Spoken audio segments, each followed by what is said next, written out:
ਮੁੱਖ ਮੰਤਰੀ ਅਰਵਿੰਦ ਕੇਜਰੀਵਾਲ ਹਮੇਸ਼ਾ ਹੀ ਦਾਅਵਾ ਕਰਦੇ ਨੇ ਕਿ ਉਹਨਾਂ ਦੀ ਸਰਕਾਰ ਸਿਰਫ ਤੇ ਸਿਰਫ ਆਮ ਲੋਕਾਂ ਦੀ ਸਰਕਾਰ ਹੈ ਅਤੇ ਉਹਨਾਂ ਦੀ ਸਰਕਾਰ ਦੇ ਵੱਲੋਂ ਆਏ ਦਿਨ ਹੀ ਕਈ ਅਜਿਹੇ ਫੈਸਲੇ ਲਏ ਜਾਂਦੇ ਨੇ ਜਿਸ ਦੀ ਚਰਚਾ ਪੂਰੇ ਦੇਸ਼ ਦੇ ਵਿੱਚ ਹੋ ਜਾਂਦੀ ਹੈ। ਹੁਣ ਕੇਜਰੀਵਾਲ ਸਰਕਾਰ ਨੇ ਇੱਕ ਨਵੀਂ ਸਕੀਮ ਸ਼ੁਰੂ ਕੀਤੀ ਹੈ ਜਿਸ ਦੇ ਤਹਿਤ ਦਿੱਲੀ ਦੇ ਲੋਕ ਟਰਾਂਸਪੋਰਟ ਵਿਭਾਗ ਦੇ ਸਾਰੇ ਕੰਮ ਘਰ ਬੈਠੇ ਹੀ ਕਰਵਾ ਸਕਣਗੇ। ਉਹਨਾਂ ਨੂੰ ਸਰਕਾਰੀ ਦਫ਼ਤਰਾਂ ਦੇ ਚੱਕਰ ਨਹੀਂ ਲਾਉਣੇ ਪੈਣਗੇ। ਇਸ ਸਕੀਮ ਤੋਂ ਬਾਅਦ ਆਮ ਲੋਕ ਬਾਗੋ ਬਾਗ ਹੁੰਦੇ ਵਿਖਾਈ ਦੇ ਰਹੇ ਨੇ। ਇਸ ਸਕੀਮ ਦੇ ਨਾਲ ਆਮ ਲੋਕਾਂ ਨੂੰ ਕੀ ਫਾਇਦਾ ਹੋਵੇਗਾ ਉਹ ਤੁਸੀਂ केजरीवाल की जुबानी ही सुन लवो। ट्रांसपोर्ट डिपार्टमेंट में ये फेसलेस सर्विसेज का शुभारंभ करने के लिए इकट्ठे हुए हैं। सबसे पहले मैं दिल्ली के लोगों को बधाई देना चाहता हूं। एक ज़माना था जब अगर आपको ट्रांसपोर्ट डिपार्टमेंट में लाइसेंस बनवाना होता था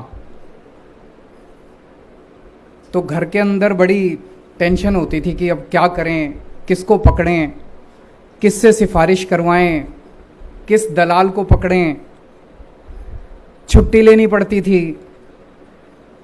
एक बार जाते थे लाइन में लगते थे, फिर कुछ ऑब्जेक्शन लगा दिया जाता था, फिर दूसरी बार लाइन में लगते थे, फिर तीसरी चौथी बार आदमी सोचता था यार किसी दलाल को ही पकड़ लो।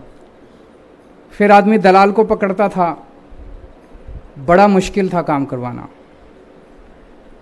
2015 के पहले का वो सिनेरियो था। अभी जो आपने तस्वीरों में देखा कि लंबी लंबी लाइनें खचाखच भरे हुए हैं, पसीने में लथपथ हैं। फिर 2015 में एक आम आदमी पार्टी की सरकार आई। जैसा अभी आपको पूरी यात्रा दिखाई गई, 2015 में कुछ छोटे छोटे रिफॉर्म्स किए। 2018 में एक बड़ा रिफॉर्म किया, door step delivery of services. उसमें इतना किया कि डिपार्टमेंट तो ऐसा ही रहा, एमएलओ भी थे, आरटीओ भी थे, दफ्तर भी थे, फाइलें भी थी, सब कुछ था। पर इतना कर दिया भाई अब आपको दफ्तर आने की ज़रूरत नहीं है, 1076 पे फ़ोन करो, हमारा एजेंट आपके घर पे आएगा, वो आपके सारे कागज़ ले जाएगा, आपसे एप्लीकेशन फॉर्म भरवा लेगा, आपसे फ़ीस ले जाएगा और आरटीओ या एमएलओ के दफ्तर आके आपका काम करा के आपके घर पे आपका लाइसेंस दे जाएगा। वो भी एक बड़ा रेवोल्यूशनरी कदम था जो दिल्ली के अन्य विभागों में लगभग 150 से ज़्यादा सर्विसेज इस टाइम दिल्ली सरकार की door step delivery of services पे चल रही हैं। आज जो किया है हम लोगों ने, ये एक तरह से जब हम कहते हैं 21वीं सदी का भारत, जब हम टेक्नोलॉजी की बात करते हैं, जब हम आधुनिकता की बात करते हैं, ये उस दिशा में एक बहुत बड़ा क्रांतिकारी कदम है। आज जो कर रहे हैं, अब दफ्तर नहीं बचे, दफ्तर खत्म, फाइलें नहीं बची, फाइलें खत्म। अब 1076 वाला आपके घर आके आपसे कोई कागज वागज नहीं लेके जाएगा। अब आप अपने घर बैठे कंप्यूटर खोल के और आप सारे काम करा सकते हैं, ट्रांसपोर्ट विभाग के सारे काम आप करा सकते हैं। कोई कागज़ नहीं, कोई फाइलें नहीं, कोई लाइनें नहीं। अब आपको छुट्टी लेने की ज़रूरत नहीं है, अब आपको बिचौलिए पकड़ने की ज़रूरत नहीं है, आपको दलालों के चक्कर काटने की ज़रूरत नहीं है। आप सीधे कंप्यूटर पे जाके अपना काम करा सकते हैं। आप लोग अमेरिका जाते हैं, जब वापस लौट के आते हैं तो आप वापस आके अपने यार दोस्तों रिश्तेदारों को क्या कहते हैं, यार वहाँ तो सारे काम ना कंप्यूटर पे बैठ के सब घर बैठे हो जाते हैं। पता नहीं अपने भारत में ऐसा कैसे होगा। अब आप जब अमेरिका जाएं तो बोल देना हमारे भारत में भी ये शुरू हो गया सिस्टम, ये वाला चालू हो गया सिस्टम, दिल्ली में चालू हो गया और अब पूरे भारत देश में भी होगा। अब घर बैठे कंप्यूटर के ऊपर ये सारे काम हो जाया करेंगे।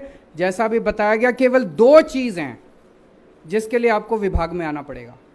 पहली चीज़, अगर आपको ड्राइविंग टेस्ट देना है, आपको अपॉइंटमेंट मिल जाएगा, ऑनलाइन अपॉइंटमेंट मिल जाएगा, अप्लाई कर दो, सब कुछ कर दो, फीस भर दो, अपॉइंटमेंट मिल जाएगा, आप आके अपना ड्राइविंग टेस्ट वहाँ जाके दे सकते हैं। और दूसरा, अपनी गाड़ी की फिटनेस चेक करानी है तो गाड़ी लेके तो आनी पड़ेगी आपको। बस ये दो चीज़ों के अलावा अब आपको ट्रांसपोर्ट डिपार्टमेंट में आने की ज़रूरत नहीं है। और इसी डायरेक्शन में, जैसे अभी चीफ सेक्रेटरी साहब ने बताया कि सारे विभागों के अंदर ये एक्सरसाइज चल रही है। ट्रांसपोर्ट विभाग से शुरू हुआ ये काम, अब सारे डिपार्टमेंट्स के अंदर सब कुछ ऑनलाइन कर दिया जाएगा, सब कुछ फेसलेस कर दिया जाएगा। सो ये बहुत बड़ा क्रांतिकारी कदम है। ये तभी संभव था जब एक अच्छी नीयत वाली सरकार यहाँ बैठी है। पहले कहा करते थे, सुना करते थे, असलियत क्या थी पता नहीं, पर कहते थे कि जो वो दलाल का पैसा है ना वो ऊपर तक पहुंचता है। अब पता नहीं पहुंचता था कि नहीं पहुंचता था, लेकिन अब ऊपर तक नहीं पहुंचता है। अब ये जितने बैठे हैं ना ये पैसे नहीं खाते, और जब ये पैसे नहीं खाते तो फिर पैसे दलालों की जरूरत ही नहीं है। हम सिस्टम ऐसा बनाना चाहते हैं कि बिना दलालों के, बिना रिश्वतखोरी के सिस्टम काम कर सके। सो दिल्ली के लोगों को फिर से बहुत बहुत बधाई, बहुत बड़ा क्रांतिकारी कदम है। और इसी तरह से आपकी सरकार, जैसा भी ट्रांसपोर्ट मिनिस्टर ने बड़ी अच्छी बात कही कि आज़ादी के 75 साल पूरे हो गए, लेकिन असली आज़ादी तो तभी मिलेगी जब दलालों से आज़ादी मिलेगी, बिचौलियों से आज़ादी मिलेगी, लाइनों से आज़ादी मिलेगी, रिश्वतखोरी से आज़ादी मिलेगी। और वो सिलसिला अब शुरू हो रहा है।